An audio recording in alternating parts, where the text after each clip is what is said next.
హైదరాబాద్లోని private schools యాజమాన్యాలు స్కూల్లో యూనిఫామ్లు, షూస్, బెల్టులను అమ్మడాన్ని ప్రభుత్వం నిషేధించింది. ఇక నుంచి స్టేట్ సిలబస్, సిబిఎస్ఈ, ఐసీఎస్ఈ సిలబస్లను బోధించి అన్ని ప్రైవేట్ స్కూల్స్లో యూనిఫామ్, షూస్, బెల్టులను అమ్మడానికి వీల్లేదు. అయితే స్టేషనరీ, పుస్తకాల వంటివి మాత్రమే no loss no profit basis మీద అమ్ముకోవచ్చని హైదరాబాద్ జిల్లా విద్యాశాఖాధికారి తెలిపారు. ప్రైవేట్ స్కూల్స్లో యూనిఫామ్స్ అలాగే షూస్ అమ్మటంపై ఇటు ప్రభుత్వం నిషేధం విధించింది. హైదరాబాద్లోని స్టేట్, సిబిఎస్ఈ, ఐసీఎస్ఈ సిలబస్ బోధించి అన్ని ప్రైవేట్ స్కూల్స్కు కూడా ఈ షరతు వర్తిస్తుంది.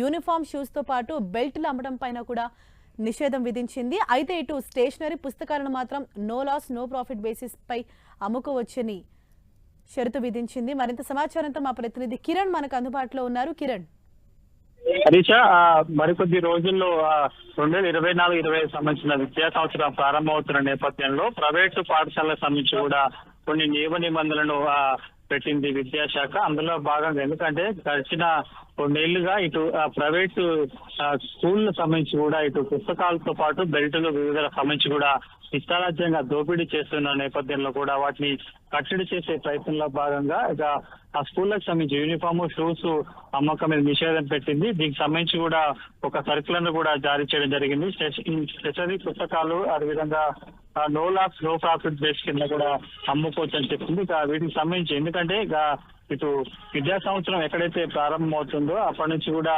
స్కూల్స్ అటు కొత్త అడ్మిషన్స్ తో పాటు కొంత ఫీజుతో పాటు కూడా ఈ యూనిఫామ్స్, బెల్ట్లు, షూస్ పేరుతో కూడా ఇష్టారాజ్యంగా వసూలు చేస్తున్న నేపథ్యంలో ఈ సర్కులర్ జరిగింది. పరిపాటిగా ప్రతి ఏడాది విద్యా సంవత్సరం ప్రారంభంలో విద్యాశాఖ ఇలాంటి సర్కులర్లు జారీ చేయడం ఆనవాయితీకి వస్తుంది. కానీ ఇంప్లిమెంట్ విషయానికి వచ్చేసరికి కూడా ఎక్కడ ఆచరణ సాధ్యం కావద్దని కూడా మనం చెప్పాల్సి ఉంటుంది. కేవలం కంటితుడుపు చర్యగానే విద్యాశాఖ ఇది ఏడాది ఎడ్యుకేషన్ ఇయర్ ప్రారంభంలో ఇలాంటి సర్కులర్ జారీ చేయడం పరిపాటికి వస్తున్నట్టుగా మనం చూడాల్సి ఉంటుంది.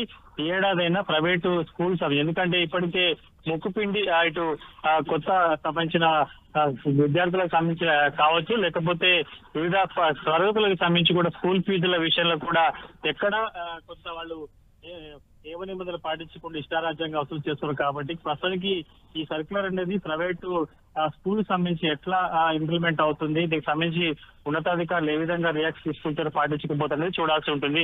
Harisha, thank you Kiran.